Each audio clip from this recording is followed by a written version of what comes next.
Good evening, everyone. I'm Jashika, and on behalf of Science Club, I welcome you all to the student talk by a fourth year BSMS student, Suryadeepto on quantifying risks associated with decarbonization of the economy, which is related to his work on pricing the carbon risk and its effect on the large corporation. Over to him now. We welcome you all.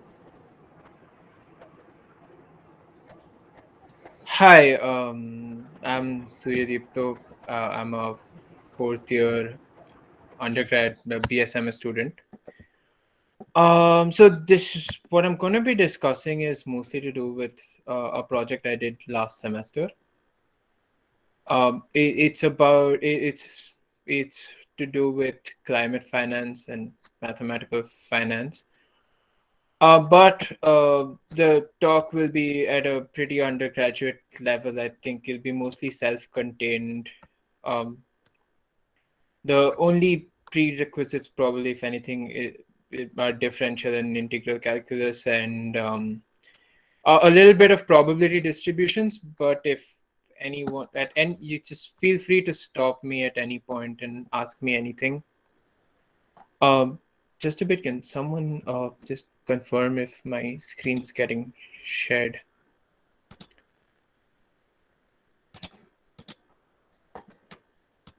Can you guys view my screen? Yeah.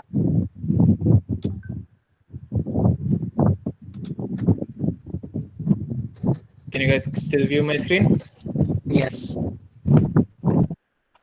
All right, cool. I'm gonna begin. This is most of the work, actually, all the stuff I'll be presenting here are also there on a paper title from Carbon Transition Premium to Carbon Transition Risk. That's work I did under the supervision of Professor Siddhartha Chakraborty from IIT Guwahati and Professor Shankarshan Basu from IIM Bangalore.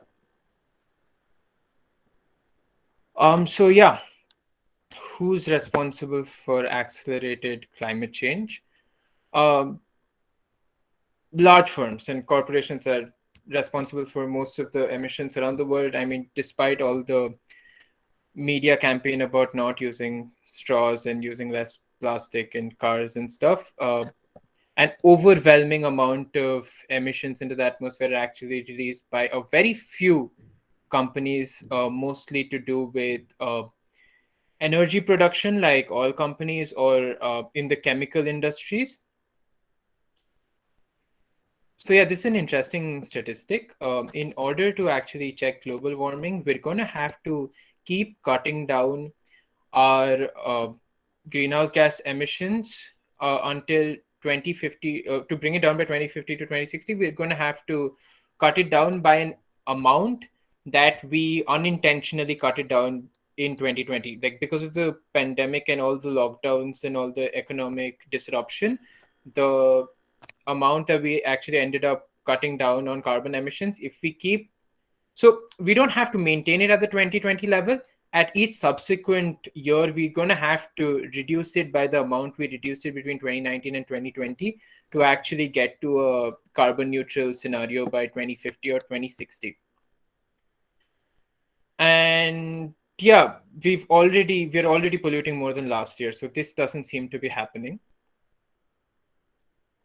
uh, So yeah, we observed from our data that the reduction achieved by firms in the 2016 to 2019 period is well below the required amount. And not only this, we observed 28%, that is 59 out of the 208 firms that we considered, had actually increased their greenhouse gas emissions since 2016. And the interesting thing is that about 7 to 8 years ago, a lot of academics and policymakers were talking about, most of them being from Europe, we're talking about how firms are going to realize that this is not sustainable and they're going to systematically cut down on emissions themselves. And that, by by without any stringent government regulation, firms are going to sort of gradually reduce their emissions in such a way that by 2030 or 2050, we'll have achieved a sort of sustainable economy. But this hasn't happened. And so if this doesn't happen, firms don't end up reducing their emissions themselves. What's going to happen is governments or regulatory bodies are going to have to intervene, and then there are going to be strict regulations that are going to have to force these firms to cut down on their emissions. So there are multiple ways in which this could happen. There's something called a carbon tax, where governments could tax firms which pollute. So per ton of carbon produced, you'd have to pay a certain amount.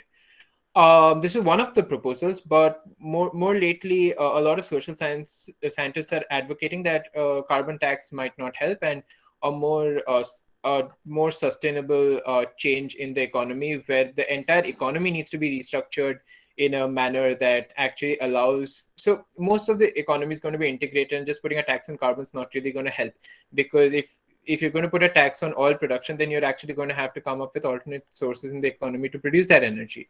So if such a radical shift happens, it actually makes matters worse for these firms which are polluting right now.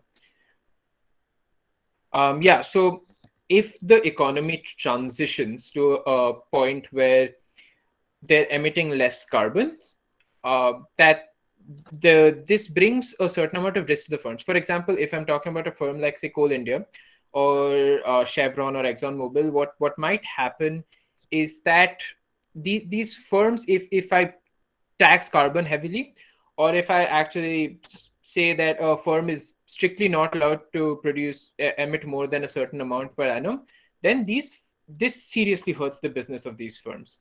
And if this seriously hurts the business of these firms, so not only might they lose profits, in some extreme cases, these firms might just go broke. And that also makes matters worse for investors of these firms, because they're going to be the ones who are going to really lose a lot of money. Uh, so we call this risk. So we expect that if such a transition happens, the shares of the prices of the firms in the financial markets are going to crash. And this brings a risk for investors, and that we're calling carbon transition risk. Yeah, so one of the important questions that we've tried to answer in this paper are whether investors are aware of such a risk. So before I go, I'll just discuss the data and stuff. So carbon emission. So there's a standard. It's by the Greenhouse Gas Protocol, and there's a standard of disclosing your data. So a lot of firms actually voluntarily disclose data through either non-government organizations or just on their own environmental social governance reports for investors itself, where they actually talk about how much they've emitted in the past and how much they're continuously emitting. So these are classified as scope 1 emissions. These are direct emissions. So for example, if you're an oil firm and you're drilling and that drilling causes emissions, that's a scope 1 emission. Then there's a scope 2 emission, which is, so if you're a tech company and you have big offices with a lot of computers and a big campus with a lot of electricity, that electricity indirectly requires a lot of coal or petroleum or gas to be mined. So that indirect consumption of heat or electricity is what's in the scope 2 emissions. There's also another category called scope 3 emissions, which are all other kinds of indirect emissions. For example, if a firm is sending an employee from, say, Bangalore to New York on a business trip, and this happens a lot in a lot of firms, and say the amount of carbon emissions that trip is causing per individual gets added to scope 3 emissions. So all other kinds of indirect emissions are scope 3, but scope 3 emissions are a little erratic in that not a lot of firms declare them voluntarily, because it's a lot harder to calculate, and they also usually comprise a smaller part of it. So when we've talked about total emissions, we've summed the scope 1 emissions and scope 2 emissions. So the emissions data that we've collected were from S&P 500 companies. This is for the American large caps, and we got data for 208 firms, because we had to sort of get only the freely available data. And then for the financial data, we collect data from Yahoo Finance, where most of the data is publicly available. It's a great database. You all can check it out sometime. So yeah, so now we revisit the question about whether investors are actually aware of this risk. So if investors knew that there was a risk in say the shares of a particular polluting firm, and they'd expect that in the future the valuation of this firm would drop. Uh, in this case, it's unlikely that an investor would really stay invested in the firm under normal circumstances, right? If I know a stock's going to crash, whether it's going to, and it might just crash tomorrow, it might crash 10 years later, but it might just crash tomorrow or the next year. In which case, it really doesn't make sense for me to hold on to the stock unless I get some extra incentive to actually stay invested in the stock. So if there were some incentive, for instance, if these companies gave me higher dividends, so if the in the short term, if these companies were for whatever reason trading at a higher rate, as in they just grow for whatever reason, they just keep growing faster and faster than the average stock, then I would, say that yes, I know there's a risk in the future, but because of the risk in the future, I'm getting a sort of premium right now, which offsets the risk, and that is called carbon transition premium. I'm I'm gonna actually stop sharing for a while, and I'll just give you an example of what this is like. Just a minute. Is my screen share visible again? Yeah. All right. So this is Dow Jones in the last 1 year. This is an index made of the 30 largest American firms. And if you notice here, it's gone up 26.84% in the last 1 year. In a similar time, ExxonMobil has gone up 32.34%, which is an 8% jump, which is much higher, given that ExxonMobil, which is one of the largest natural gas companies in the world, you'd expect this to be a very risky stock, but it's gone up 8% higher than the average American large company. So yeah, now that's essentially what I was talking about. Now I'm gonna go back here.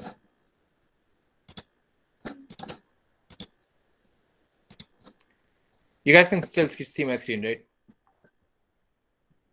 Yeah, we can. All right.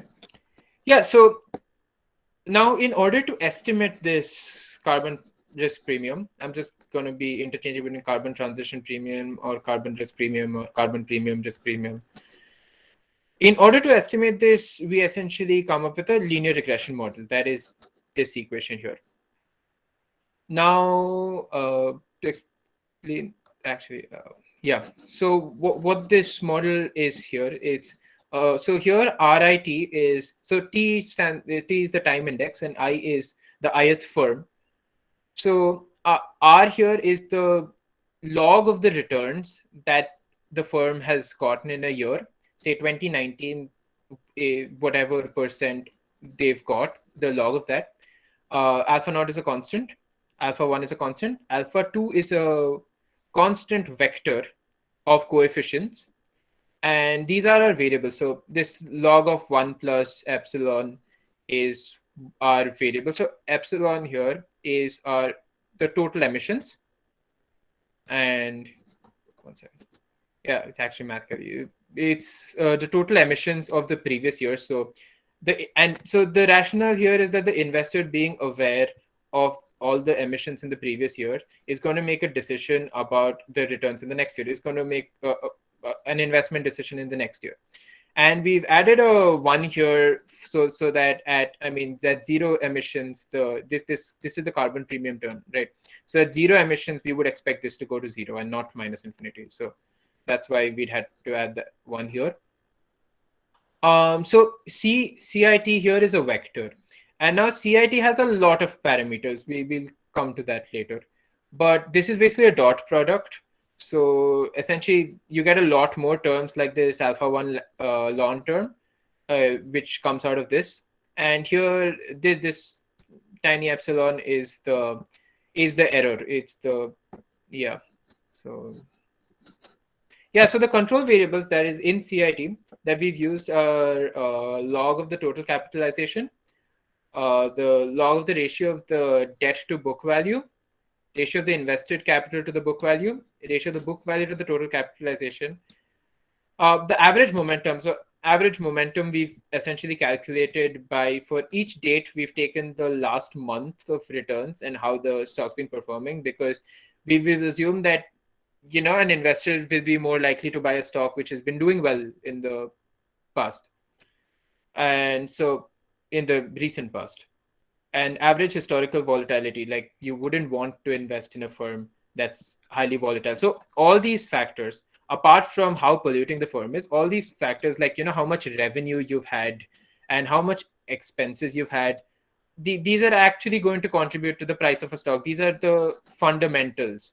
And then there's the emissions. So we've all taken separate constants for each one of these, and we essentially want to find out alpha 1. That's going to tell us the carbon dependence of the price.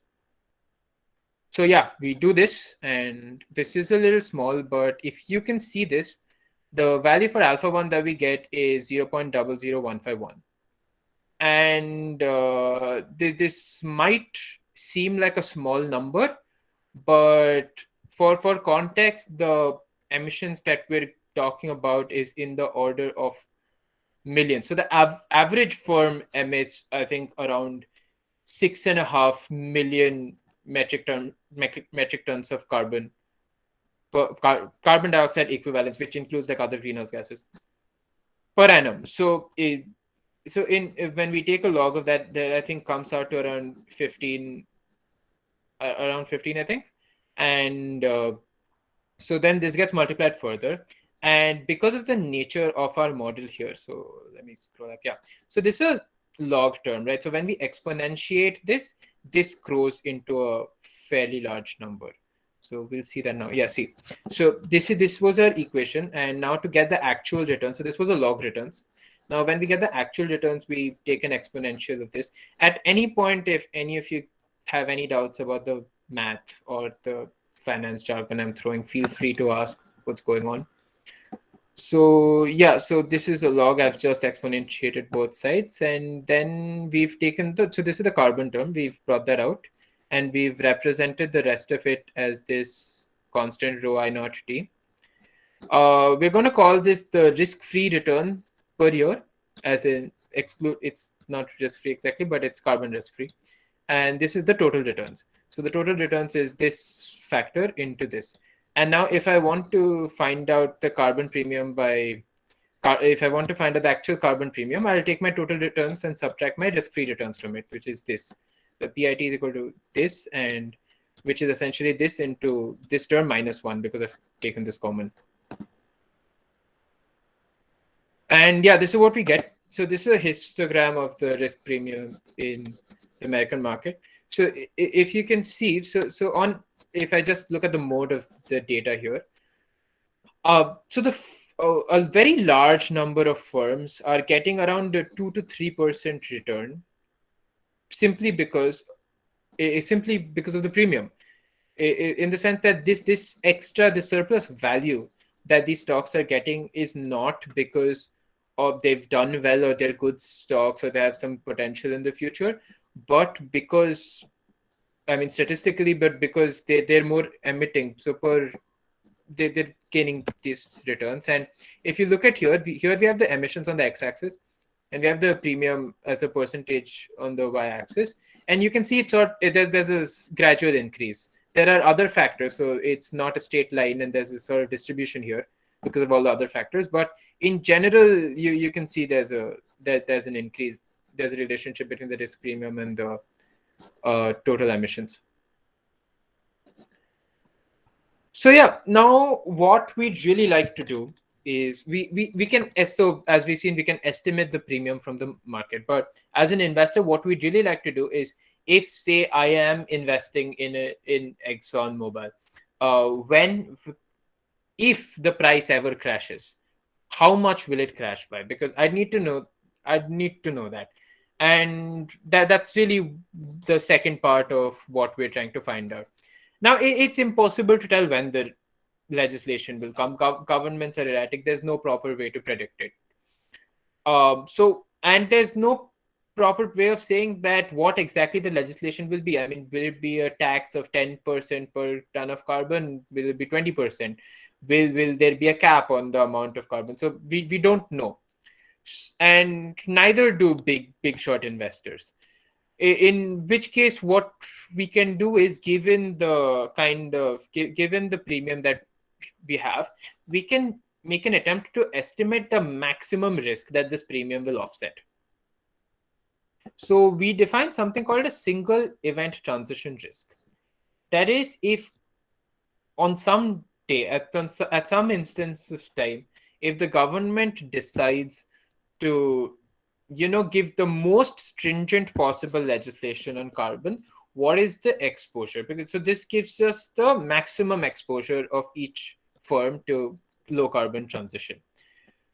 So yeah, that's what we're calling single event transition risk.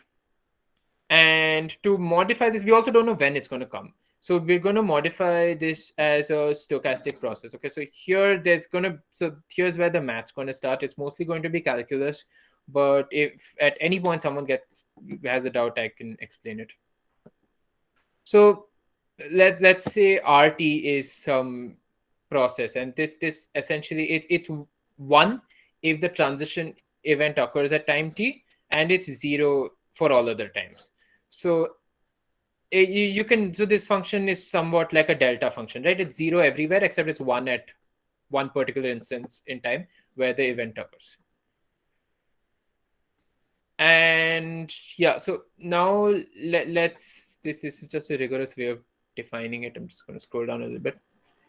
Yeah, so let's say the P denotes the probability of the transition event taking place in an interval. I mean, we're trying to find out the probability that there exists a T in this interval so that R of T equals 1. So for instance, if say T equals 0 and TB equals 10, then we're trying to find out the probability that the event occurs in this interval. Now, if we consider a probability distribution, tau of T,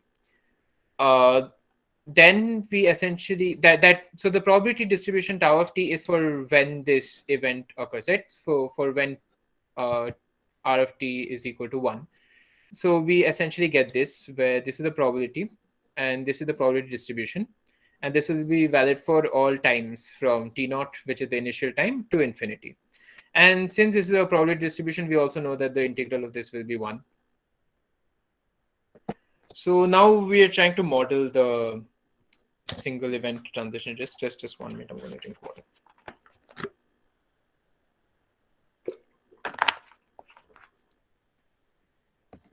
So consider an investor who buys the stock at time t naught.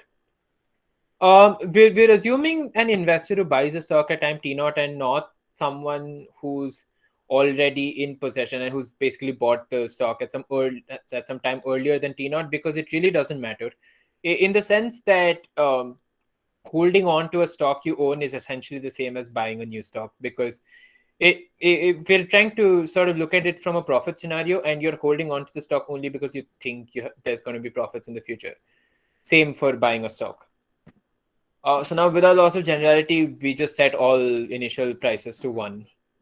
You can do this because you can just do this. It makes no difference. It's just a multiplicative process. So now we define a real valued function pi of t. So pi of t here, p is our SETR, and this is what we're trying to quantify. That describes the potential fall of the price of each share of firm I on any day t on which the transition event occurs. Suppose that the time at which the transition event occurs is some te, which means basically r of t equals 1 and r of any t that such that t not equal to t equals 0. Therefore, we can model the price of the stock generally as this. This is the general price, and so what's happening here is this is the normal stock price, and this is the price reduction due to the risk. And so if basically if t is less than te, then this entire term is 0 because r is 0. And if t equals to te, then this entire term is equal to pi. So this is the price reduction that you get. So yeah, this this is the SI star gives us the overall stock price. So now we want to basically find the relationship between the premium that we'd calculated before and SETR, which is what we're trying to find out. Okay, so the idea is that the existence of the premium to offset the risk is that so the expected earnings from the premium is going to be the expected for crash in the risk, right?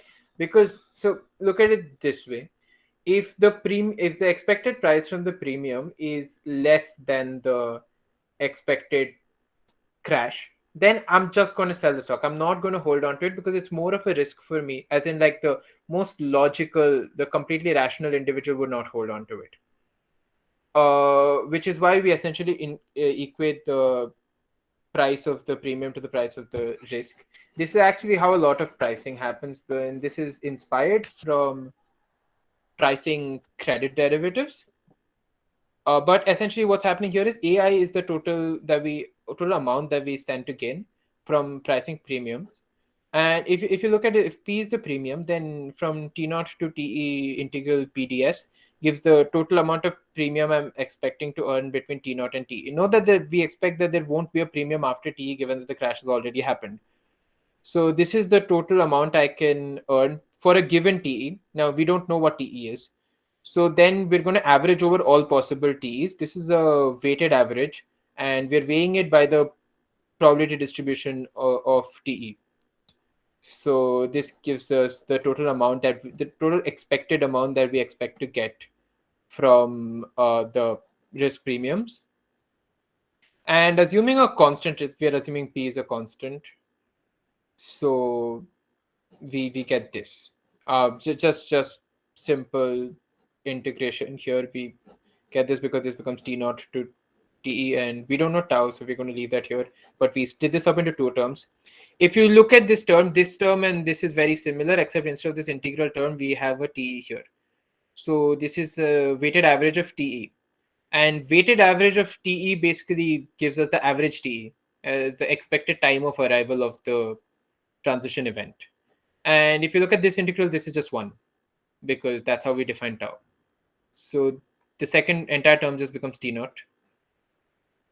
So yeah, this is the expected time of arrival TE, the first term, and the second term is T naught. And the fun part about this is this entire thing that says that the amount that we expect to gain actually has nothing to do with tau. Like it doesn't have to do with the form of tau. Now, tau could be a uniform distribution, tau could be an exponentially decreasing distribution, it could be a gamma distribution. It would make no difference to us for the amount that we stand to gain, as long as the expected time of arrival is the same. And this is somewhat non-intuitive, and we get this only mathematically. But now, basically, in order to ensure that this equals the risk, we calculate the expected price of the risk, which is essentially again a weighted average of the price function, the risk function, the SETR. And this equation 3 is essentially the equation that we're going to use to price PI, find the value of PI. Now let's assume that let's consider some later time t equals t naught plus delta t, such that the transition event has still not occurred. This is a hypothetical time. T is still a variable. We're just assuming that we're not actually making an assumption that it hasn't happened, but it's more like if at some general time t the transition event has still not occurred, then you essentially get this relationship. Why do we get this relationship? Because this is the premium, and so this is essentially this relationship at a later time at t naught plus delta t.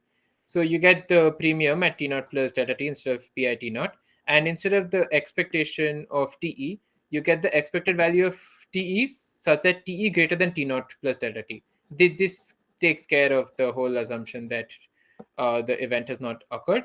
And then instead of minus t naught, you get minus t naught plus delta t. This is just we're just looking at this at a different time.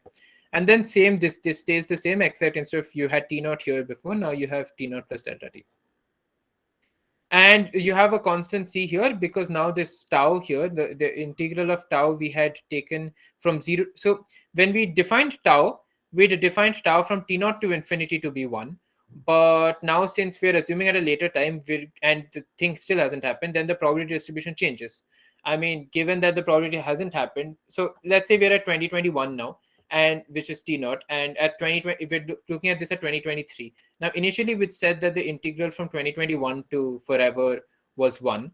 But given that it's not happened between 2021 and 2023 anyway, that time is irrelevant. So actually, the integral of tau becomes that from 2023 to infinity becomes 1, which is why we have to add a normalization factor here, which is this.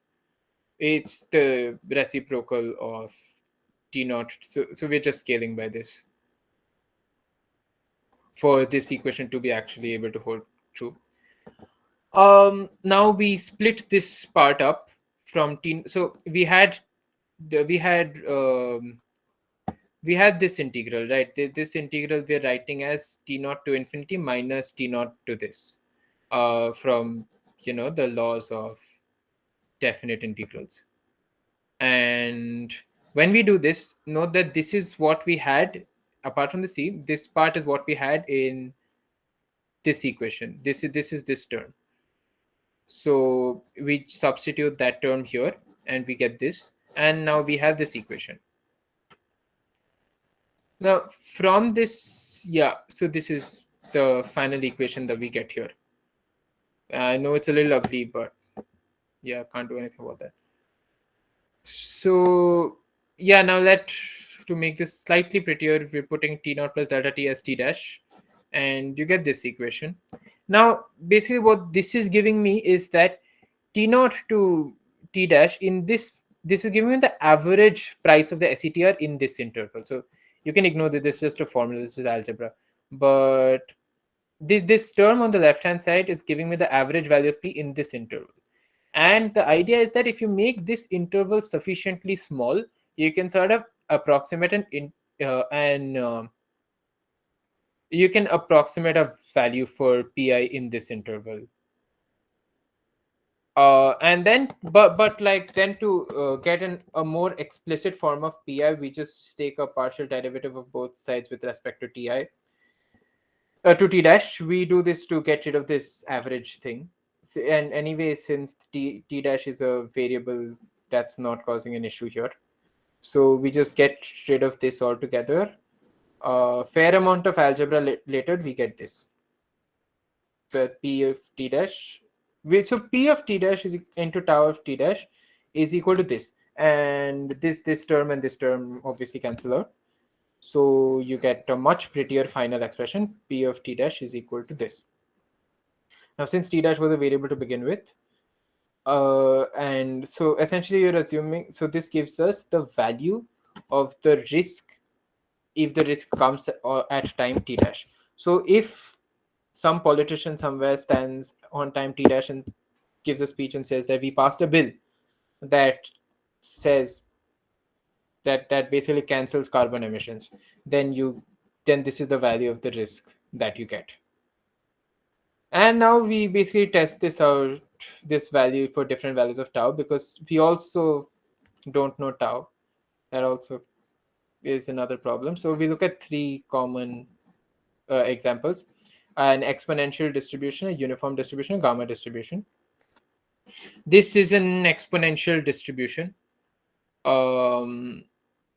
And for this, we get this. I'm skipping all the algebra. If you guys want, if any of you want me to go through the algebra, I can always go through it. But yeah, this is the value of the risk we get. And the interesting part is, if you this is a constant, so it really doesn't matter at what time the legislation comes, the value of the risk is always going to be the same for an exponential process. This happens because exponential processes are memoryless. It just that at any point the expectation of the future is always, it doesn't change. So yeah, this is what we get. It's a constant, and yeah, this is how it changes. It's how the SCTR changes with 1 by lambda, with changing lambda here. So 1 by lambda is also uh, the average time taken. So this is useful. So this is what we get. If we expect it to be 20 years, we're going to have these levels. If we expect it to be 10 years, it's going to be these levels. 5 years, these levels.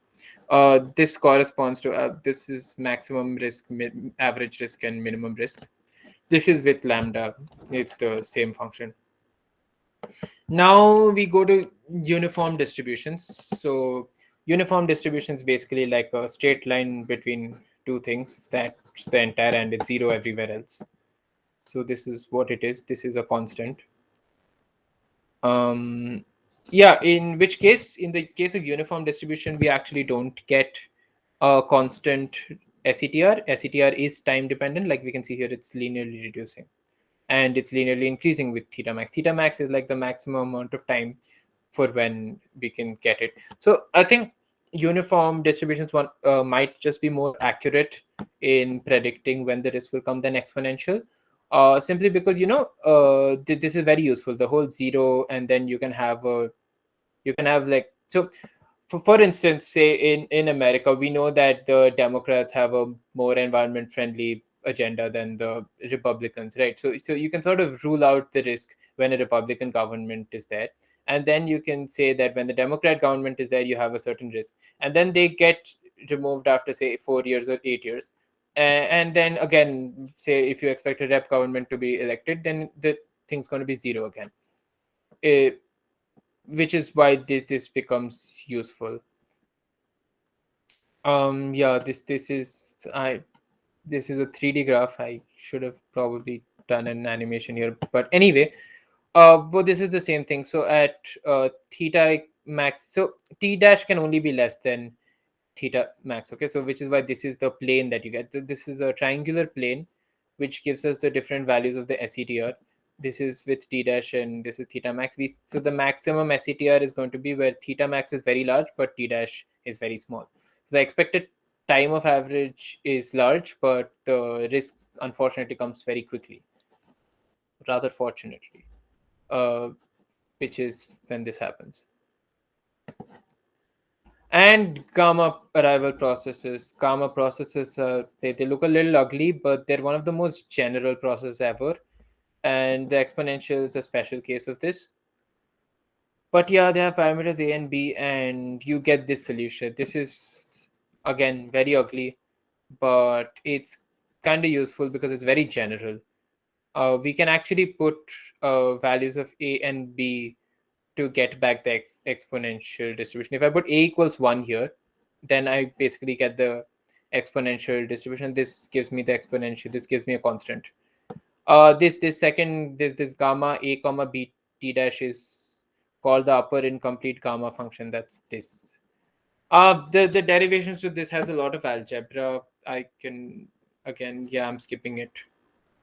But this is how it looks. So if for these, this is different values of a, and for a particular value of b. If the time of transition increases, this is how the price falls, and this is for different values of a again. But here, so b is significantly larger, and the a's are also larger. We've changed the a's and b's, to have a meaningful mean and variance of the average process.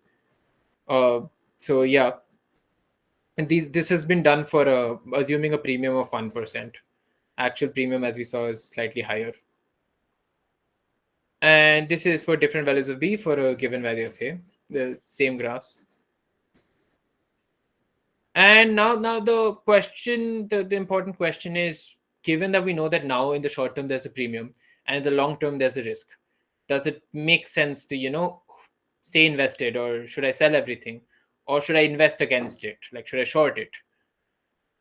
In which case, to actually make profits, we need this, right? This is the premium that I stand to. This is the amount that I stand to gain, and this is the risk.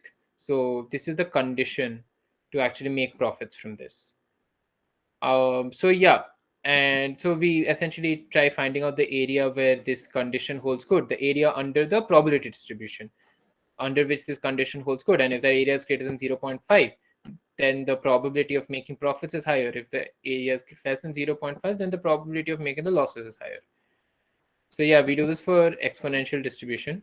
And for this entire section, we assume T naught to be 0 because it really doesn't make a difference.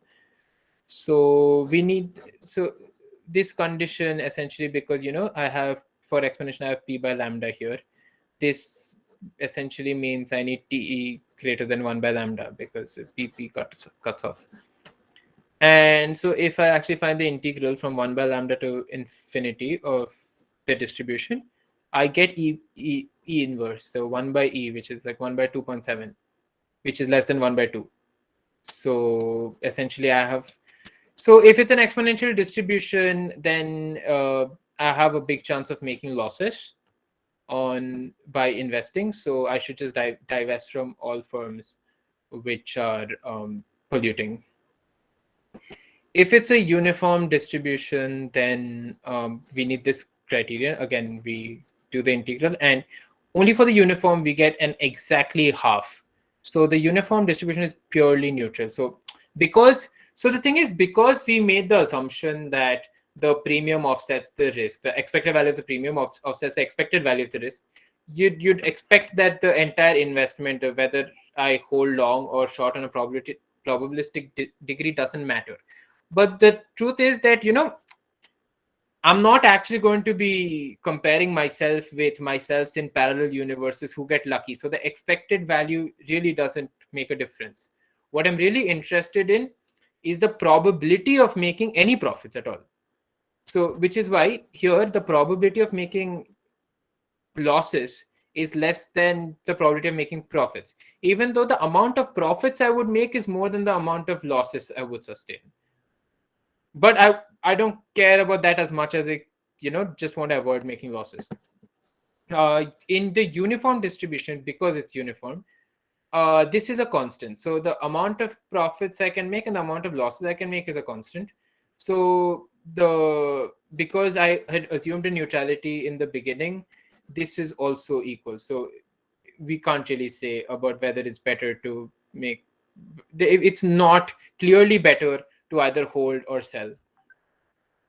And gamma distribution. So this is this. So for this, we don't get an exact solution, but we can plot it. And Q is basically the percentage of the, not percent, the probability of making profits. And we can see Q for different A and B. So for like very low values of B, irrespective of the value of A, the chance of making profits almost like, none. But for very high values of B and high values of A, the probability of making profits increases. So if I have if I have low B and any A, I'll make losses. If I have high B and low A, I'll still make losses. But if I have high B and high A, I'll make profits. That is this part of it. This is the same. So the mean is A by B and the variance is A by B square. So this is the distribution for that. And you essentially get that in high variance cases you don't make profits, and in low mean cases you don't make profits. So that's about it. The key takeaways are that while stocks of highly polluting firms may look attractive in the short run, they pose significant risks in the long run. I think to put this into values, I think if the risk is expected to come in 20 years for an exponential distribution, the average firm, I think we found, was expected to crash by around 45% of their value, and the maximal polluting firm was, I think, expected to crash by around 90%. That means almost the entire value of the firm would be gone if we have like a significant risk, if we have like a very restrictive regulation on carbon emissions. And it's obviously easier to do that for exponential because there aren't so many variables.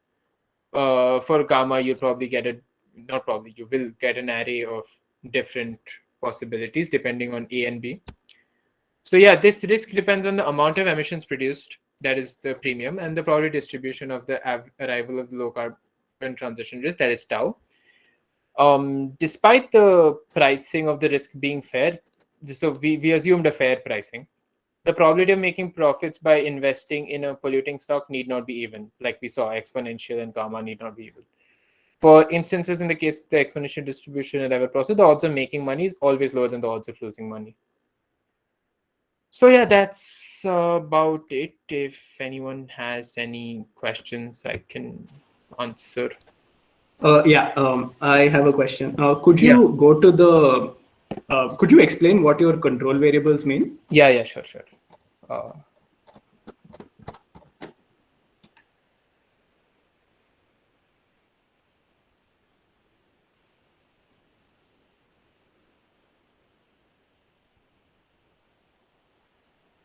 yeah, here.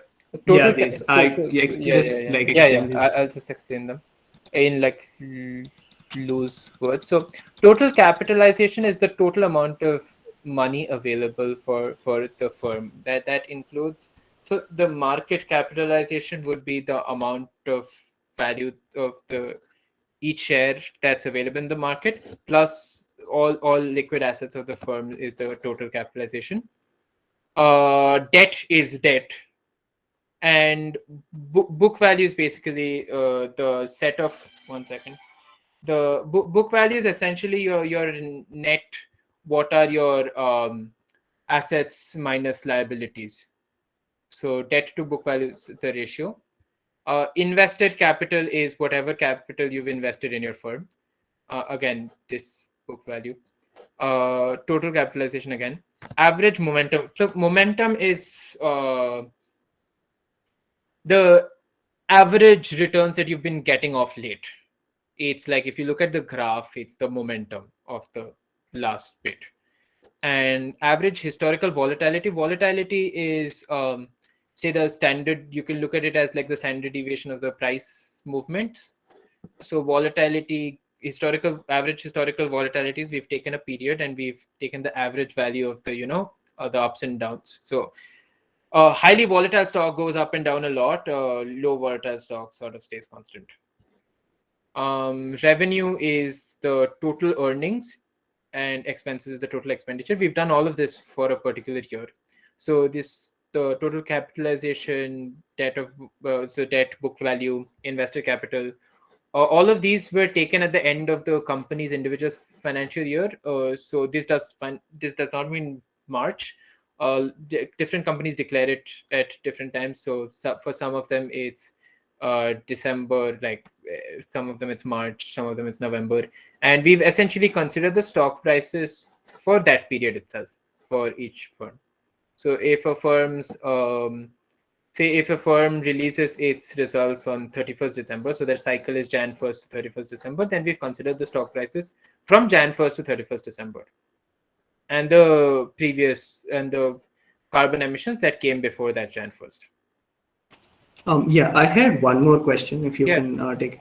So you talked extensively about Exxon and Chevron and yeah, oil-producing companies like that, right? yeah.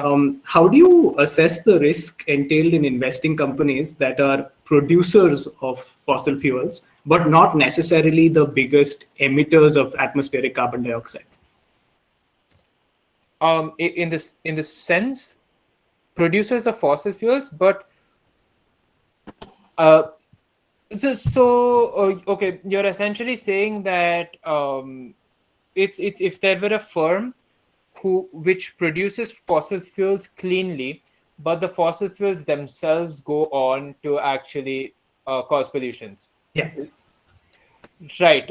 So we haven't actually factored this in this model because we've talked extensively about the emissions that are released by the companies itself, like the greenhouse gas protocols. But that is actually a very interesting point, and that will be interesting too. So I think to do that, you'd probably have to look at it in a more commodity sense that so you'd have to then get a measure of per ton or per gallon of oil produced, how much pollution is that causing. And so this will again be country specific, but yeah, so you'll have to go backwards. You'll have to calculate how much each uh, say unit of fuel is what's the average pollution that's causing, and then you'd have to factor that into the risk. Yeah, our model doesn't do it. Okay. Well, what you said makes sense. Yeah. Yeah. Thanks.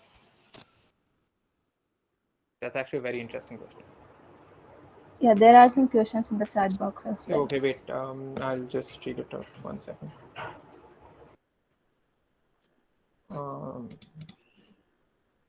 Just gonna stop sharing for a while.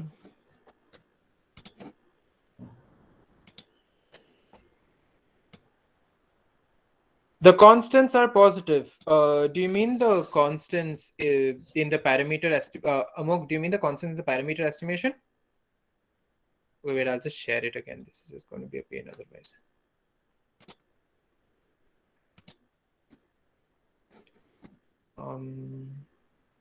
Wait.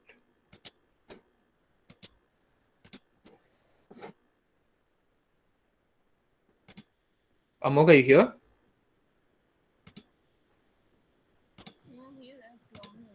Okay, so I'm not sure what constants you're talking about. Could you? If you're talking about these constants, alpha naught, alpha 1, alpha 2, they're not all positive. I mean, we can look at the results. Wait, just a minute. Yeah, we can look at the results here. So some of them are positive, some of them are negative. But the one for carbon emissions is positive. So the first line gives us the constants. Here, these are the coefficients. Some of them are positive, some of them are negative. Like momentum is positive, volatility is negative. So a higher volatility means lower price. Higher momentum means higher price. Is that, does that make sense? How much is 1 unit of time? Yeah, so we've assumed 1 unit of time here to be, so in the regression, we've considered 1 year intervals, and we've considered average momentum for 1 day for each day. So 1 year is going to have roughly say 200 to 240 trading days, discounting for holidays and weekends. So the average momentum, so for each day there we consider the previous 30 days. So roughly the average momentum is 13 is it's around 13 months, because for each day you take the previous month and the average over that. So it's not the same period. Is shorting stocks in anticipation of these government regulations actually happening? That I am not sure. I actually don't have data on what are the positions, what are the predominant positions, and what are, but I don't think it is, at least not in America, given I just showed you Chevron's price, right? In the short term, prices are just moving up.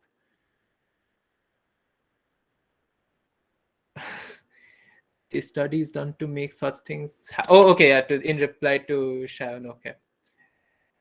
Yeah. Can someone explain what is Chicago Sunroof? Knowing you just kidding. Sorry. You already know what that is.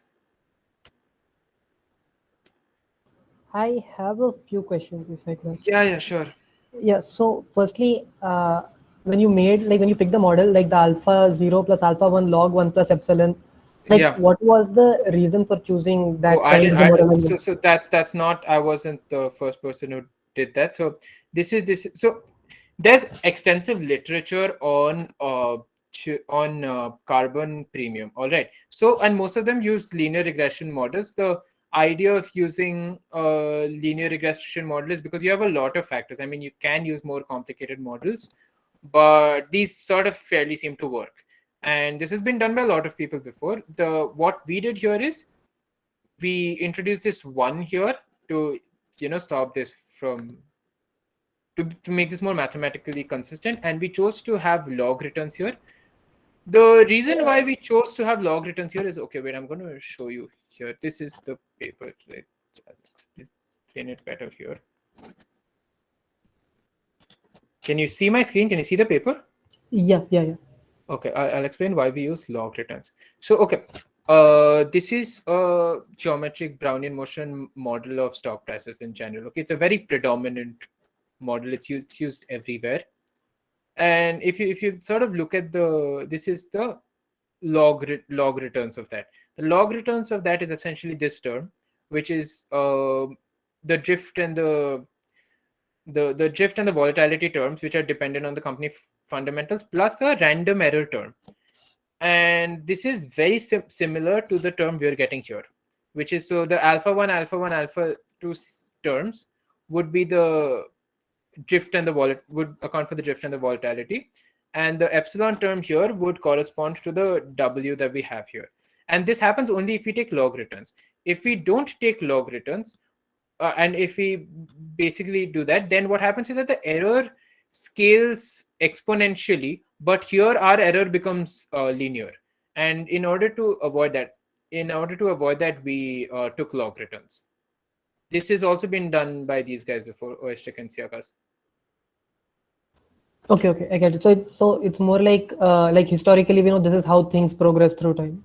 Correct. So these are existing models. So this particular model in equation 2, it's tried and tested in the markets to be a good description of stock prices.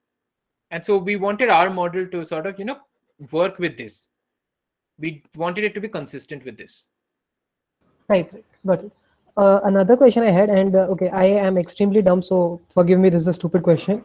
But since when you came up with those probabilities, and I don't think your conclusions change either way, but I wanted to ask the question, is that when you come up with this probability, that you said that you would accept any trade as long as you were getting a profit at the end of expected time when you expect things to crash. No, that's the calculation. That's the calculation that we're making.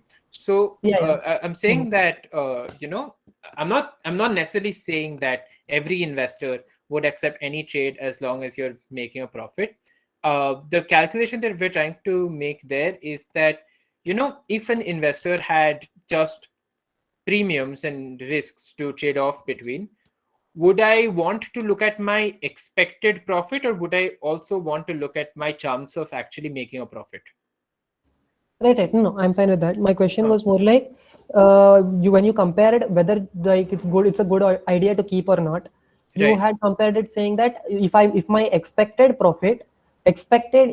income, the profit is like you have more than 50% chance of getting it, you're going to keep it, right? Correct. Yes. So my question is, isn't there, like, if you have a 50-50 chance of getting or losing, it's still not a good option to keep it, right? Because there's so much better you can do with that money. I mean, sure, yes. No, that I'm not claiming that for if there's a uniform distribution, it's a good idea to actually invest in it. What we're saying is, that this is the probability. That's all we're saying. That the investor stands a better chance of making profits on this trade. We're not actually factoring in opportunity costs or how the rest of the market moves.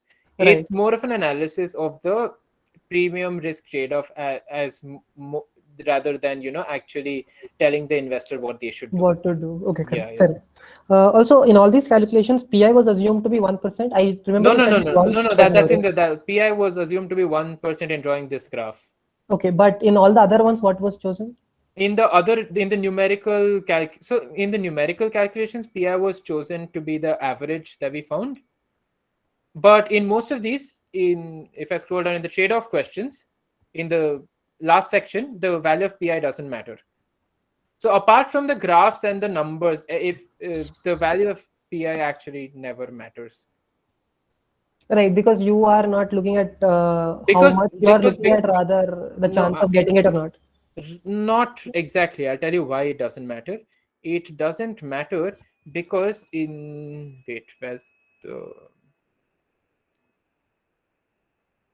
this equation, the risk is linear in PI. So whenever I'm doing a comparison, they're both positive constants, which just cuts off from both sides. In the comparison that we're doing, right. In the comparison, it doesn't matter. Right. Because in the comparison that you're doing, you're comparing probabilities, not amounts. Yeah. Fair enough. Got it. That's it.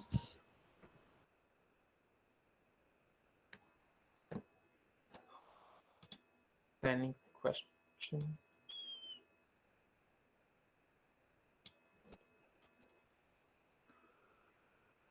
What is the risk for ONGC? I don't know, bro. I sold. But it might go up soon. Hello, क्या हुआ?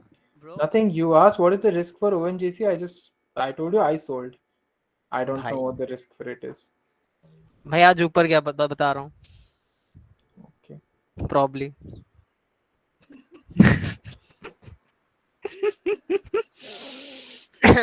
All right. Yeah. So any other questions? Yeah.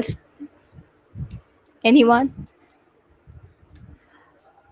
Okay, so let me give a thank you note to Surya for putting this much effort and giving his time, and to everyone in the audience to stay with us for an hour or so. Yeah, thanks a lot, everyone, for being with us.